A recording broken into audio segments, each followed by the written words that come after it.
Assalamualaikum warahmatullahi wabarakatuh. Jumpa lagi di pertemuan kedua untuk mengantar data mining ini. Kali ini saya akan membahas tentang apa itu data mining dan apa sebetulnya yang mau dipelajari di mata kuliah ini. Oke, kita langsung aja. Nah, kompetensi yang diharapkan salah satunya adalah mahasiswa mengetahui dasar-dasar dari data mining dan apa saja implementasi yang akan bisa digunakan dalam data mining ini. Nah, awal mulanya kenapa muncul data mining ini adalah karena melimpahnya data ya. Jadi tahun 60-an itu ada muncul DBMS gitu ya. Kemudian karena ada DBMS ini maka data mulai dikoleksi gitu ya, yang dari manual menjadi otomatisasi gitu ya. Kemudian disimpan dalam database sehingga makin lama data ini semakin banyak gitu ya. Sampai dengan tahun 70, 80, 90. Nah, data mining sendiri itu ketika web itu sudah mulai eksis ya, tahun 90-an itu sudah ada gitu. Tapi semakin berkembang seiring dengan berjalannya waktu ya, ada mekanisme penyimpanan menggunakan cloud seperti itu. Dan tahun 2000-an semakin berkembang lagi istilah-istilahnya, masuk ke dalam big data, dan sekarang sampai ke 2020 itu masih relevan gitu ya. Jadi data mining ini ada karena melimpahnya data. Data tercipta dari tools yang otomatis gitu ya, dikumpul setiap hari. Kemudian teknologinya ini menyimpan jumlah data yang banyak. Nah, ada satu kondisi di mana data yang banyak ini mau diapakan? Apakah hanya disimpan atau bisa dimanfaatkan? Nah, ternyata data yang besar ini sebetulnya bisa dimanfaatkan. Nah, proses untuk bisa menemukan kemanfaatannya itu adalah kita harus melalui proses mining. Nah, di sini disebut dengan data mining. Menambang gitu ya, menambang data. Ada informasi apa di balik menumpuknya data ini? Seperti itu. Nah, walaupun teramat melimpah gitu ya, tetapi ternyata tidak semua data itu diolah gitu ya. Artinya tidak semua data yang banyak tadi itu diolah menjadi sesuatu yang bermanfaat. Karena kalau dia diolah, dia akan memberikan informasi yang berharga gitu ya. Jadi lebih banyak data ini ditumpuk sehingga tidak menjadi sebuah knowledge. Nah, solusinya adalah dengan melakukan proses data warehouse dan data mining. Nah, data warehouse sendiri yang mungkin sudah mengambil mata kuliah ini sebelumnya pasti tahu ya, kalau data warehouse itu adalah proses untuk data mining. Jadi proses untuk mengumpulkan datanya. Bagaimana dari database yang tersebar di berbagai macam tempat gitu ya, ditarik ke dalam satu warehouse, tapi ditariknya dengan satu aturan tertentu gitu ya. Kalau misalnya dari sisi marketing ya mungkin data-data yang terkait dengan kebutuhan marketing yang diambil gitu ya. Kalau berisi tentang analisis penjualan, yang data-data ini ditarik. Kemudian setelah itu bertumpuk banyak gitu ya, rapi gitu ya, dan siap diolah, baru nanti melalui proses mining. Jadi ini adalah satu kesatuan gitu, satu rangkaian ya, data warehousing dan data mining. Data warehousing untuk proses analytical processing atau mengumpulkan datanya, sedangkan data mining adalah proses ekstraksi gitu ya. Ekstraksi ibaratnya gini, kita memanen ini ya, stroberi gitu ya. Nah, kita siapkan dulu nih keranjang ya. Keranjang ini adalah warehouse-nya yang dia bersiap untuk memetik buah-buah stroberi yang sudah dinyatakan layak atau sudah matang gitu ya. Nah, proses miningnya itu adalah proses mendapatkan ekstrak dari stroberinya itu. Oh, ternyata stroberi itu kemudian dicuci dulu gitu ya, kemudian dikupas, kemudian dihilangkan daun-daun yang masih menempel, kemudian mungkin di jus dulu gitu ya, atau diproses apakan, baru kemudian bisa diambil sarinya. Nah, itu proses miningnya kurang lebih ilustrasinya seperti itu. Nah, kemudian di sini sebetulnya data mining itu adalah proses untuk membantu para decision maker. Decision maker sendiri itu belum tentu merupakan satu level tertinggi perusahaan. Jadi si decision maker ini adalah customer gitu ya, bisa jadi. Tapi yang jelas di sini ada si pengambil keputusan gitu ya. Tergantung di mana proses mining ini dilakukan. Jadi yang pertama yang dilakukan adalah proses di mana proses warehousing dulu ya. Dari mulai data source ini dikumpulkan, data source-nya bisa macam-macam ya, source-nya bisa macam-macam. Mungkin bisa kertas, bisa file, bisa information provider gitu ya. Bisa dari database system atau LTP ya. Kemudian proses ini dilakukan oleh DBA ya, di level DBA. Data warehousing juga berupa data mart gitu ya. Kalau misalnya warehousingnya itu adalah terkait dengan penjualan, mungkin data martnya dari sisi marketing gitu ya, dari sisi penjualan gitu ya, atau dari sisi inventory gitu, seperti itu. Nah, setelah itu masuk ke data analyzing nih. Data analyzing di sini mungkin dari statistik ke analyzing, querying, reporting gitu ya. Jadi di sini masih pre-processingnya sebelum masuk ke data mining. Mungkin dari data yang banyak tadi itu dipotong dulu gitu ya, atau format yang macam-macam tadi itu jadikan satu dulu, jadi satu format yang sama. Nah, setelah itu di proses information miningnya atau information discovery-nya di sini menggunakan satu metode ya. Apakah menggunakan metode yang terkait dengan analisis outlier gitu ya, ataukah menggunakan metode yang terkait dengan classification atau asosiasi gitu ya, tergantung kebutuhannya. Nah, setelah itu data dipresentasikan. Jadi setelah proses mining sendiri itu sebetulnya masih ada proses lanjutannya, yaitu data presentation, dan itu akan mendukung making decision. Ya, artinya data mining ini posisinya ada di level tengah-tengah gitu ya. Setelah nanti ada business analysis juga di atasnya, dan ada making decision oleh end usernya. Nah, ini contoh ya, ini contoh data lama gitu ya. Nah, ini adalah persentase data pengguna yang dikumpulkan oleh sebuah perusahaan gitu ya, sumber dari sebuah data Statista tahun 2019 ya. Dan yang paling banyak mengumpulkan data itu siapa? Pertama adalah Google ya.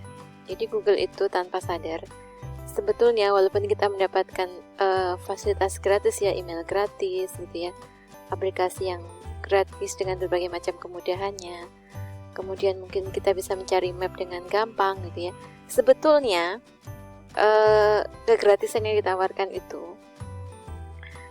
dibayar dengan data yang kita berikan, sadar atau tidak sadar gitu ya. Kapan dalam setahun Anda misalkan jalan-jalan gitu ya, itu akan terekam semua gitu ya di database-nya Google. Anda pergi ke tempat mana saja gitu ya. Tahu-tahu akhir tahun muncul itu track record-nya. Oh, setahun ini saya mengunjungi sekian tempat gitu ya. Jadi tanpa sadar itulah sebetulnya yang menjadi komoditi dari Google gitu ya. Data yang diberikan oleh pengguna-penggunanya tanpa sadar. Dengan sadar ataupun tanpa sadar ya. Jadi menduduki 64 besar. Kemudian Facebook ya. Facebook juga mengambil data pengguna yang sangat besar gitu ya. Kemudian ada Comscore gitu ya. Kemudian Twitter, Amazon gitu ya, Yandex, Triseo, New Relic gitu ya. Itu diantaranya.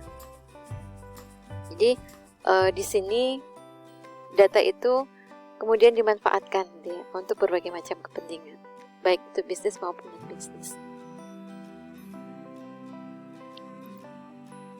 Nah, dari mana istilah data mining ini awalnya berasal?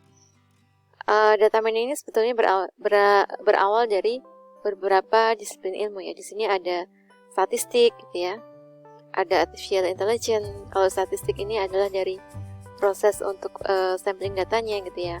Berapa minimal samplingnya gitu ya, apakah dia memenuhi populasinya atau tidak gitu ya, seperti itu.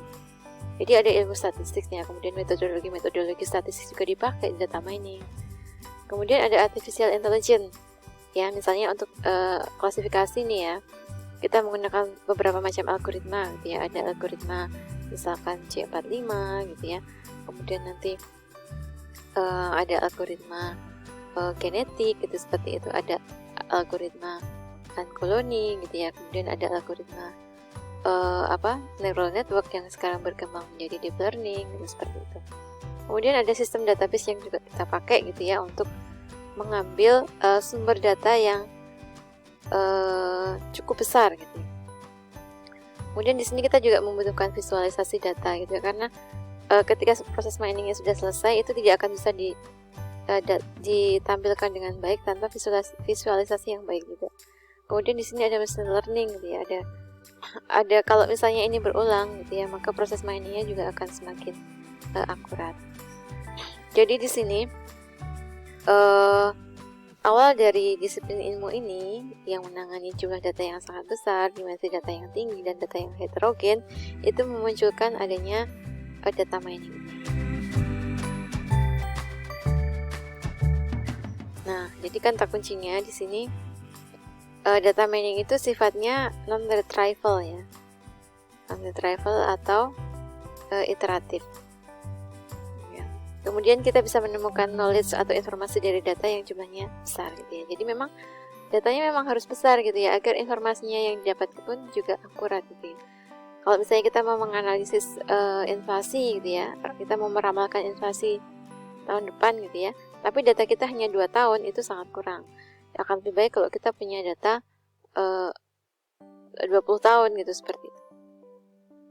Tapi ini kan anomali, misalnya kondisi COVID seperti ini ya, mungkin tidak akan kurang relevan ketika kita menggunakan model time series.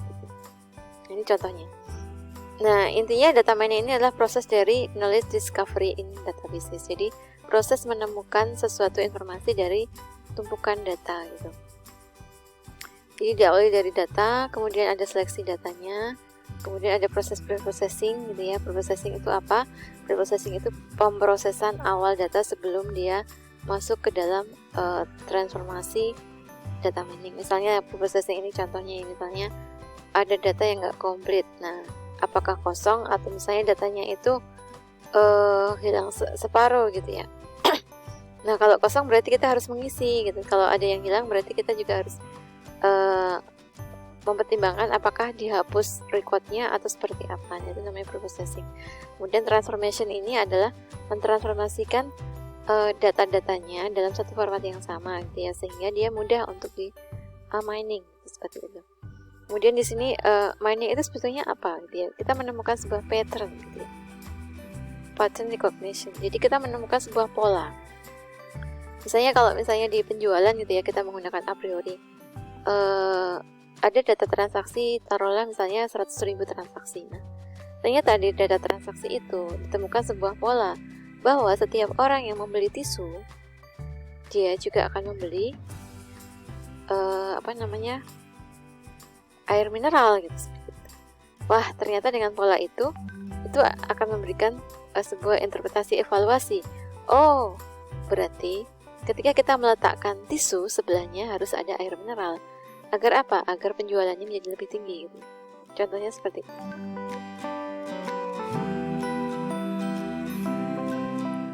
Nah, kemudian di proses data mining ini ada proses knowledge discovery ya. Jadi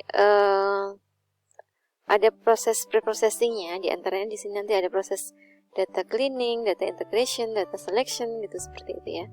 Kemudian setelah di cleaning, diintegrasi, masuk ke warehousing gitu, ada selection juga.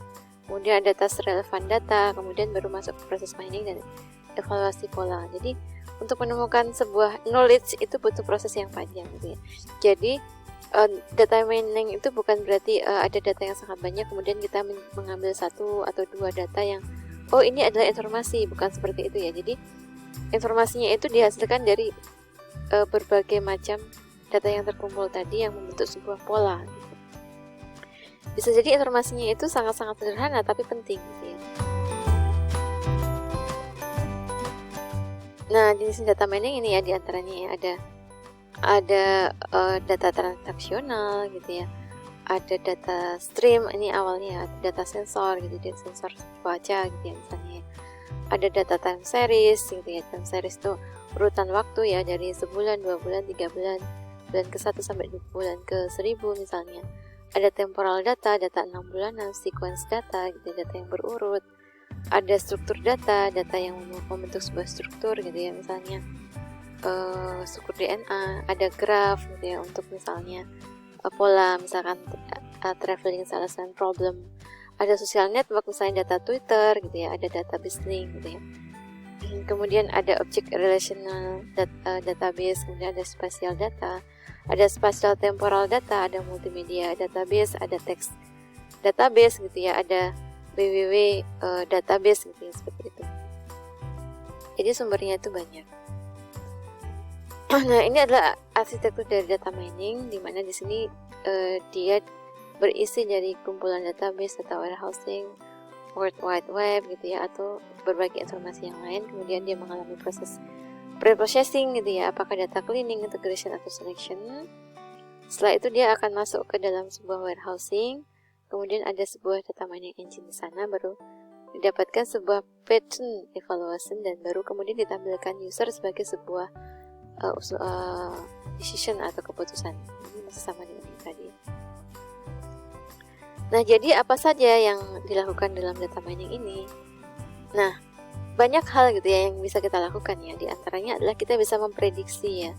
Metode prediksi dengan menggunakan beberapa variabel itu bisa memprediksi nilai yang belum diketahui sebelumnya gitu ya. Atau future variable gitu ya.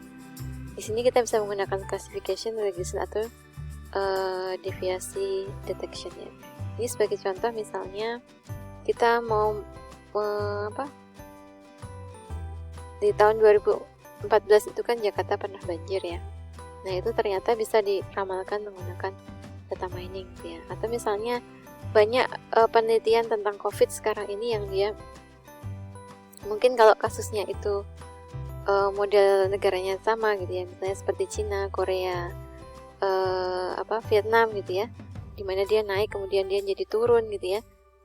Dia menggunakan metode prediksi, maka bisa diprediksi di bulan kesekian itu terjadi puncaknya, dan di bulan kesekian itu terjadi penurunan gitu ya, karena pola-pola yang dilakukan itu sama. Nah, tantangan nih buat Indonesia nih, karena belum ketemu ya, setiap hari justru malah yang terjadi adalah pecah rekor gitu ya, seperti itu. Karena yang menerapkan pola seperti Indonesia mungkin belum ada gitu ya, atau kalaupun ada tidak seperti kekhasannya seperti Indonesia. Nah, ini bisa jadi satu topik tersendiri kalau dilihat dari sisi pengetahuan ya. Kemudian metode deskripsi ya, di mana kita menemukan pola deskripsi data yang dapat diinterpretasikan oleh manusia. Misalnya mengenai association rule atau analisis asosiasi ya, yang tadi saya ceritakan ya. Ketika ditemukan bahwa setiap orang yang dari sekian banyak pola transaksi gitu ya, ternyata ditemukan banyak pola transaksi, setiap yang membeli tisu maka dia akan membeli air mineral gitu ya, sehingga ini akan memberikan sebuah deskripsi dan interpretasi yang bisa menjadikan rekomendasi bagi si pemilik usahanya.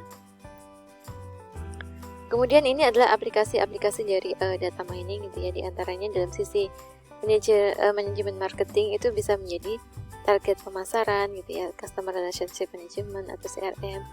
Kemudian bisa jadi market basket analysis gitu ya, atau cross selling gitu ya. Contohnya tadi penerapan tadi ya,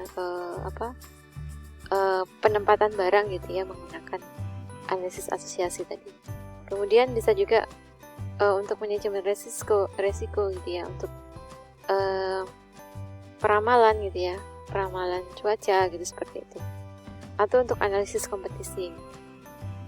Kemudian untuk deteksi ya, deteksi kecurangan gitu ya, misalnya di Tokopedia itu sering terjadi transaksi fiktif gitu ya, seperti jual beli tapi sebenarnya yang dicari adalah gratisan ongkir gitu, seperti itu, yang diambil hanya ongkirnya. Nah, itu bisa dideteksi juga dengan pola-pola transaksi yang terdahulu gitu ya, yang terdeteksi dia termasuk ke dalam fraud gitu ya, atau kecurangan.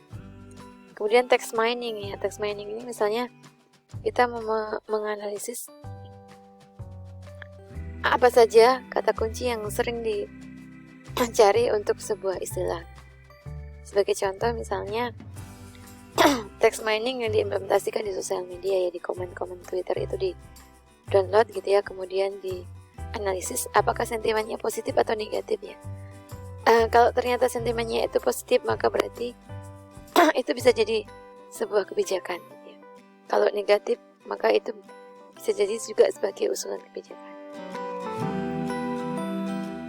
Kemudian masih banyak sekali aplikasi yang lain yang bisa digunakan menggunakan data mining ini ya.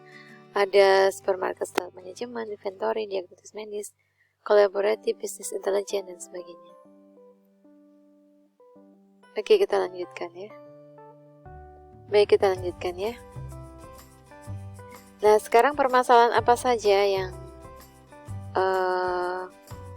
bisa kita temukan gitu ya ketika kita menggunakan data mining ya. Jadi walaupun tools ini sangat bermanfaat, tetapi ada step-step yang memang kita harus pikirkan gitu ya. Kapan kita mau menggunakan data mining, kapan kita tidak menggunakan data mining. Yang pertama adalah sebelum kita memilih data mining ini sebagai solusi, maka kita harus menentukan dulu metodologinya gitu ya. Karena setiap data yang di mining itu pasti punya tipe data yang berbeda-beda ya. Dan setiap datanya berbeda-beda tadi, maka kita harus mencari dengan metode apa yang menghasilkan performansi yang paling tinggi gitu ya. Apakah dari sisi efektifan gitu ya, efisiensi, skalabilitas, dan juga termasuk evaluasi ya. Kemudian setelah itu bagaimana bentuk interaksi dengan user gitu ya. Apakah penggunaan data mining ini menggunakan sebuah query language atau butuh dengan ad hoc mining atau seperti apa. Kemudian apakah hasil data mining ini berupa ekspresi atau visualisasi? Nah, itu juga harus dipikirkan. Kemudian aplikasi dan dampak sosialnya.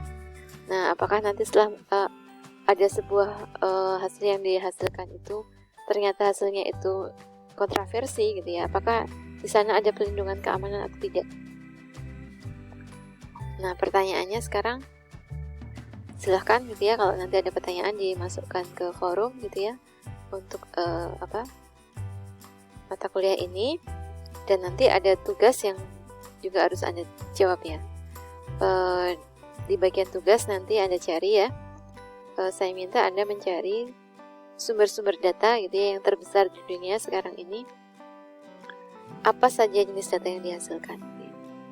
Terima kasih, mudah-mudahan bermanfaat, dan jangan lupa ya untuk mengecek 5 komponen dari mata kuliah ini bagi yang full e-learning ya. Bagi yang tidak full e-learning ya tetap harus banyak membaca dan mencari referensi yang sesuai dengan mata kuliah ini. Terima kasih. Assalamualaikum warahmatullahi wabarakatuh.